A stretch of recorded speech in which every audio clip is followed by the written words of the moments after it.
இந்த வீடியோவில் உள்ளவை பொதுவெளியில் பகிரப்பட்டவை மட்டுமே. கருத்துக்களுக்கும் கலாட்டா தமிழனுக்கும் நேரடி சம்பந்தமில்லை. இது பொழுதுபோக்கு நோக்கம் மட்டுமே கொண்டது. பாதிப்புகளுக்கு நாங்கள் பொறுப்பல்ல.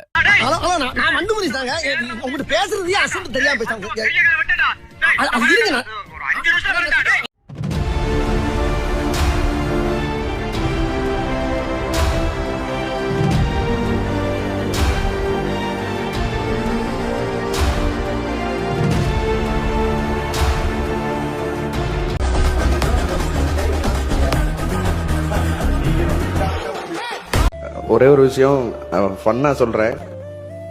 கல்லூரி படிக்கும்போது காதல் தோல்வி, வேலையும் இல்ல காரும் இல்ல. இன்னைக்கு வேலையும் கொடுத்திருக்காரு தலைவர், காரும் கொடுத்திருக்காரு.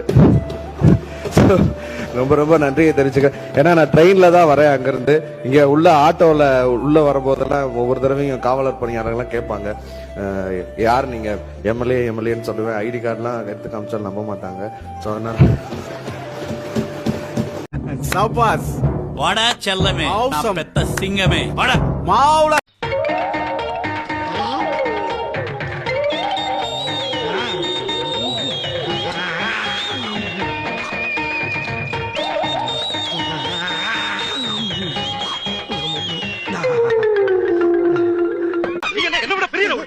நீங்க நினைக்கிற மாதிரி நாங்க பெரிய ரவுடி எல்லாம் கிடையாதுயா.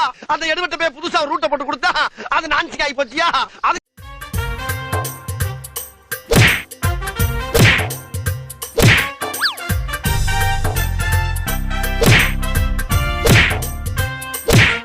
மாண்புமிகு மூத்த உறுப்பினர் பேசுகின்ற பொழுது பசு வீடுகளை பற்றி குறிப்பிட்டார்கள். சும்மா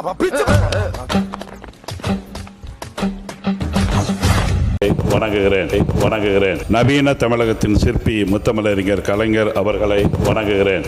திராவிட மாடல் நாயகர் கழக தலைவர் அவர்களுக்கும் மாண்புமிகு எதிர்க்கட்சி தலைவர் எங்களின் இளந்தலைவர் அவர்களுக்கு என் வணக்கத்தை தெரிவித்துக் கொள்கின்றேன். அப்புறம் கத்தி படத்தில் நம்முடைய முதலமைச்சர் ஒரு வசனம் சொன்னார், எந்த சூழ்நிலை வந்தாலும் விவசாயத்தை கைவிட்டுறாதீங்க அப்படின்னு சொல்லியிருக்கிறார். இது இருக்கு, படத்தில் இருக்கு.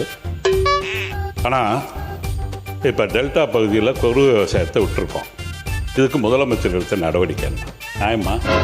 ஒரு ரெண்டாவது மேகதாது அணை கட்டுறேன்னா அந்த கர்நாடக அரசு முதலமைச்சர் ஓப்பன் டாக்கா தொடர்ந்து சிவகுமார் சொல்லிட்டு இருக்காரு. அதே போல் காவிரி பிரச்சனையில் அடமண்ட்டாக அந்த மாதாந்திர அந்த நீர் பங்கீடு இதுவரையிலையும் கொடுக்க முடியாதுன்னு சொல்கிறாரு. நம்மளுடைய அரசு எடுத்த நடவடிக்கை என்ன? நம்ம மென்மையாக போகிறோங்கிறது என்னுடைய கருத்து. தாவைக்க அரசு, முதலமைச்சர், துறையினுடைய அமைச்சர் ரொம்ப சாஃப்டாக போகிறீங்கிறது என்னுடைய கருத்து. நீங்கள் முதலமைச்சருடைய பயணத்தை யார் முடிவு பண்ணணும்? நம்மளுடைய முதலமைச்சருடைய பயணத்தை யார் முடிவு பண்ணணும்? முதலமைச்சர் அலுவலகம் முடிவு பண்ணணும், முதலமைச்சர் முடிவு பண்ணணும். என்ன விஷயம்? என்ன சத்தம் போட்டு பேசுற? அதுக்கு எதுக்கு அடிக்கிற? ரவுடினா அடிக்கத்தாடா செய்வா. ரவுடி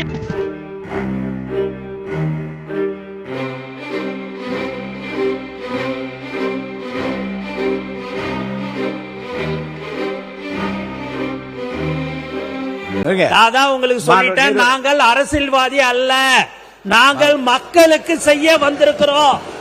நீங்க அதை புரிஞ்சுக்கீங்க. எங்கே பானர்ஜியை காணோம்? என்ன தேடுறாங்க? இதான் இங்க இருக்க பார்த்தா என்ன குள்ள சொன்ன பாக்குறாங்க. நடக்காதா? நான் இங்க இல்ல. ஐயோ, என்ன நானே போட்டு கொடுத்துட்டேனே. எல்லோருக்கும் இன்ப அதிர்ச்சியை கொடுத்து அமர்ந்திருக்கக்கூடிய நமது மாண்புமிகு முதல்வர் அவர்களே, கோரிக்கை நியாயமான கோரிக்கையாக இருந்தால் அது மக்களிடம் இருந்து வந்தாலும் சரி, சட்டமன்ற உறுப்பினர்கள் வந்தாலும் சரி, உடனடியாக நிறைவேற்றப்படும் என்பதை மீண்டும் ஒரு முறை நமது முதல்வர் அவர்கள் நிரூபித்திருக்கின்றார்கள். அறம், நேர்மை, மக்கள் நலம் ஆகிய மூன்றின் அடிப்படையில் தமிழகத்தை தாங்கி பிடிக்கின்ற முதல்வர் நமக்கு கிடைத்திருக்கின்றார்கள் என்ற பெருமையோடு அவர்களுக்கு எனது நன்றியை தெரிவித்துக் கொள்கின்றேன். கொடுக்கிற காரை இனோவா காராக கொடுத்தால் நன்றாக இருக்கும் என்று பின்னால் இருக்கின்ற உறுப்பினர்கள் சொல்லுகின்றார்கள். நீங்க அலட்சியமா இருக்கீங்கன்னு நான் நினைக்கிறேன். நவம்பர் டிசம்பர்ல தானே வரப்போகுது புயல் என்று அலட்சியமாக இல்லாமல் துறையின் மூலமாக வடகிழக்கு பருவமழை எதிர்கொள்ள வெள்ளத்தடுப்பு முன்னெச்சரிக்கை நடவடிக்கை எடுக்க வேண்டும் இந்த அரசை கேட்டுக்கொள்கிறேன். ஒரு ஆலோசனை சொல்லுங்க, கேட்டுக்குவாங்க. ஒரு கான்ட்ரவர்சியை ஸ்டார்ட் பண்ற மாதிரி நவம்பர் மாதம் தான் மழை வரும், ஏன் தெரியாதா அவங்களுக்கு? அதில் எதுக்குன்னா அது எல்லாமே பார்க்கறதுக்கு துறை ரீதியான அமைச்சர்கள் இருக்காங்க.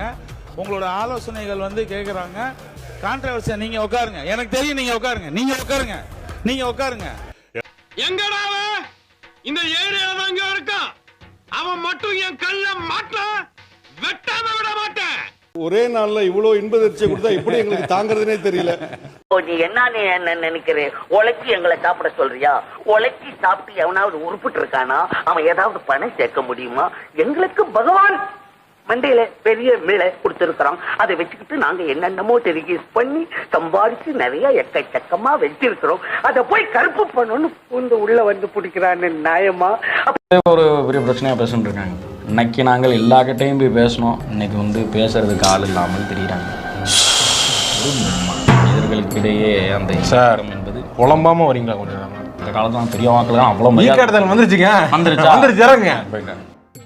ஏப்பா போறாரப்பா, இது வடபழனியாம்ல ஈக்காட்டு தாங்கள் வந்து நான் இறங்குறேன். இந்த வந்துருச்சேன் வந்துருச்சுங்க, கேட்டு போங்க. இல்ல வேணாம், ஈக்காட்டு வேணாம், உன் தொல்லை தாங்காமலாம் மீன மக்கள் இறங்க வேண்டியது அசப்படல இறங்குறேன். என்ன டார்ச்சர் பண்ணாத. போட்டு மானிய கோரிக்கை மட்டும் பேசுங்க. நீங்க பாருங்க, மாண்பு முதலமைச்சரே காலையில் அவரை பற்றி புகழ்ந்து பேசுகிற போதே உடனே எனக்கு நோட் அனுப்பிச்சிட்டார். பேசுகின்ற உறுப்பினர்கள் மானிய கோரிக்கை மீது பேச சொல்லுங்கள் என்று தன்னை பற்றி புகழ்வதை கூட விரும்பாத ஒரு முதலமைச்சருடைய கட்சியில் இருக்கிற நீங்கள் தயவுசெய்து மானிய கோரிக்கை மீது பேசுங்க.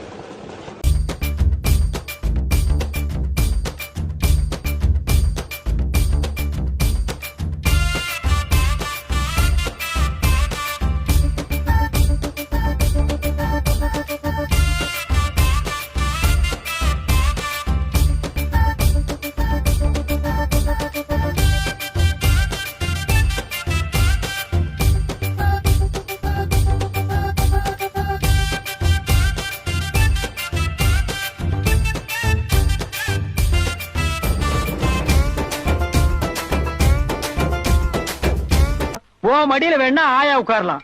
திமுக உறுப்பினர்கள் வெளிநடப்பு செய்திருக்கிறார்கள். அந்த காட்சிகளை நாம் பார்க்கிறோம்.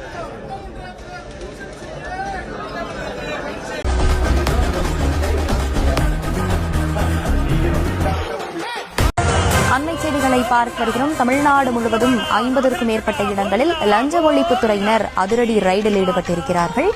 அண்மை செய்திகளாக பார்த்து வருகிறோம். உறுப்பினர் அவை முன்னவர் பேரை கேட்ட உடனே சும்மா அதறது இல்ல. 7% GST வாங்குற சிங்கப்பூர் மக்களுக்கு மருத்துவத்தை இலவசமா தர்றப்போ 28% GST வாங்குற நம்ம அரசாங்கத்தால ஏன் மருத்துவத்தை இலவசமா தர முடியல? அப்படியே கட் பண்ணா திட்டத்தில் இலவச மருத்துவ சிகிச்சைக்கான மருத்துவ காப்பீட்டுத் தொகை ஆண்டொன்றுக்கு தற்போதுள்ள 5 லட்சத்திலிருந்து ரூபாய் 25 லட்சமாக உயர்த்தப்படும். பேரை மாத்த வேணாம். நாங்களாம் படிக்காத ஆளுங்க தான். நாங்க டெய்லி செல்ல பாக்குறோம். என்ன எனக்கு பேசவே தெரியல. பேச தெரியல கூட சரி, புதுசா வந்திருக்காங்க, ரைட்டு ஓகே. ஏன்னா முன்னாடி செஞ்சது கூட என்னன்னு தெரியாதா? அது கூட கண்ணு தெரியாதா? பார்த்து பேப்பரை பார்த்து படிப்பேன். இப்ப எல்லாத்துக்கிட்டே செல்றதுல யாரு பொய் நினைச்சோன்னு தெரியும்ல. ஸ்டாலின், கலைஞர் அவங்க போட்டா இதுக்கு அப்படின்னு சொல்லிட்டு வாயிலே நீ வட சுட்டு போறவன் தான். போ, எந்த மாற்றமும் நடக்குது. நாங்க படிக்காதவங்க செல்லு வச்சுக்கோம், பார்த்துக்கிட்டே இருக்கோம். Hey, I've seen this one. This is a classic. யார் இது? சித்தப்பு, நீங்க எப்போ வந்தீங்க? இது அது இல்ல. நமது பண்ணையில் கடினமாக உழைத்துக் கொண்டிருக்குமா அன்பு பச்சை கிளியை பத்திரமாக பார்த்துக் கொள்ளும்.